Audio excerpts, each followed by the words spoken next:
So we've talked about how the mainstream media doesn't get it because guess what? They get all the money that comes from politics, right? So that's why they have a built-in bias to keep the system the way it is. They like it.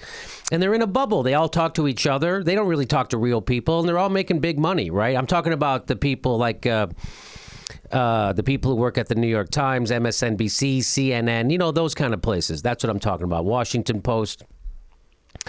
So here's what they were saying, because they all said that Donald Trump, they all laughed at him, right? Everybody was laughing at Donald Trump last year. Everybody laughed at him. Here's what they said. Here's what in the upshot column of the New York Times, this is what they said last year. The polls continue to be consistent with the media. So their explanation was that there was a media surge. And that's why Trump was doing so well. That's why they're trying to figure out a way to dismiss that he was crushing it in the polls.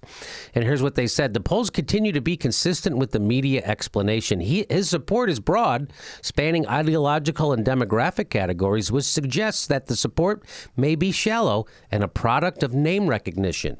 So that's what they were saying last year, right? Before, and this is from the New York Times, the upshot. They also went on to say, the polls say that the second choice of Trump supporters is likely to be Jeb Bush. That, too, looks like one would expect from a media-driven surge. So this was the whole big thing they were operating under at the New York Times, the upshot. There was a media-driven surge. That poll, it's all on the surface, plastic. No, come on, everybody's not going to vote for... Here, the main reason to think his support is likely to erode, that's what they were saying. Remember, they're saying, don't pay attention to Trump. He's going to crumble. He's going to implode. They said the main reason he's likely to erode, his support is likely to erode under scrutiny is that his success looks a lot like a media-driven surge.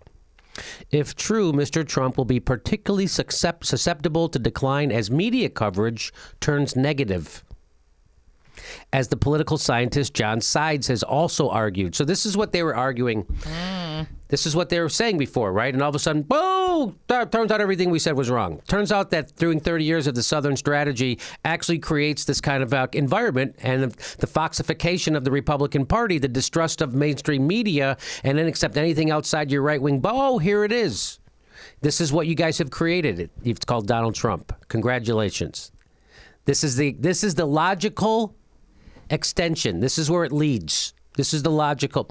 So here's this. This was 2 days ago. Josh Barro. I don't know if you know who Josh Barro is. He's a Republican who doesn't like how the Republican Party's turned out. He's a young writer. He used to write. I knew him when he was writing for the New York Times, and now he writes for thebusinessinsider.com. He might even be their editor. I'm not sure. You move up quick when you get on TV. So he says, don't freak out now about the polls. Don't freak out about the polls now. Again, stealing my... How many sizes does that come in? Comes in all different sizes, Jim. We have 3 different sizes of large. That's because Americans eat. We have 3 of large. We have extra large. We have double extra large. We only have 1 small. Well, there you go. We have small, medium, large, extra large. So here's what he says. He says, don't freak out about the polls now. Freak out if they still say the same thing on July 1st. So what Josh Barro is saying is, don't freak out now. Wait until it's too late. Wait until the Democrats actually go ahead and nominate the worst. That's what kind of a bubble do these guys live in? How long are you going to keep... She's losing to this guy. Like, that doesn't make you go, how in the hell could anybody? Gomer Pyle wouldn't be losing. How that Mike the Situation would be doing better against Donald Trump. Are you kidding me? This is unbelievable. That they don't go, wow, Hillary Clinton really is a flawed candidate. People will. When are they going to get it through their head? People just don't like her. So here's what he said in his article. So I actually clicked on the link and I read after I tweeted out, this guy lives in a bubble, Josh Barro, who, again, I'm sure Josh Barro is a nice guy. I'm sure he's good to his family, and I'm sure if he dated my sister, I'd be okay with it. I'm just saying that they live in a bubble and it's fun to make fun of them. Here's what he said inside that article. I'll just give you a piece. He says, I'm laying down the marker now. If the polls still show this race close to tied on July 1st, after all the Democratic primary voting is over and Sanders has ended his campaign, I'll believe it's close to tied. Huh? What? And if he actually wins, I'll really think he has a shot. If the scientific polls still say that he has it coming into, I guess I'll go with him then. What? So over a year later, I'm finally coming around to this. Trump is maybe up something. He says, until then,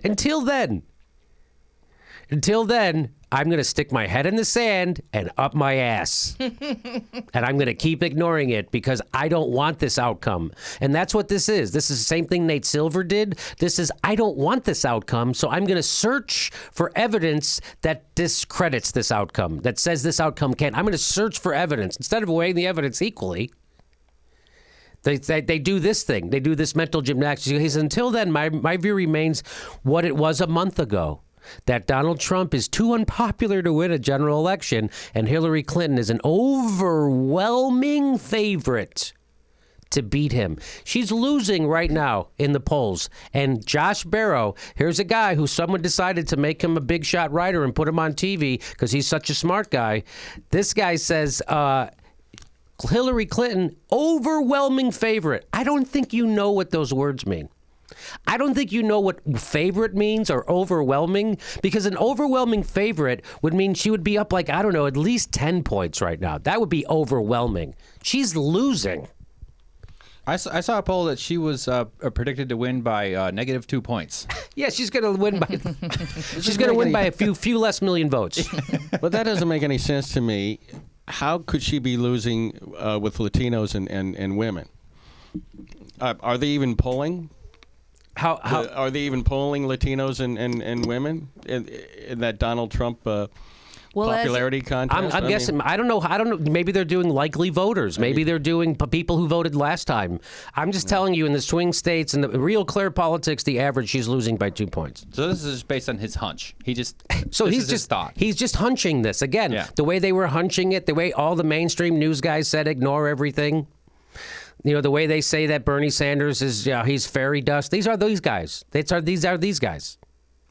And he's, by the way, even though he calls himself Republican, I'm going to guess he's super duper comfortable with Hillary Clinton. Yeah. Super duper comfortable. In fact, I'm going to guess he favors Hillary Clinton over his own party's nominee. Isn't that interesting? Your party nominee is filling stadiums right now, but you don't like that guy. Maybe you don't like your party. You ever think of that, Josh? Maybe you're not really a Republican. Maybe you're a neoliberal.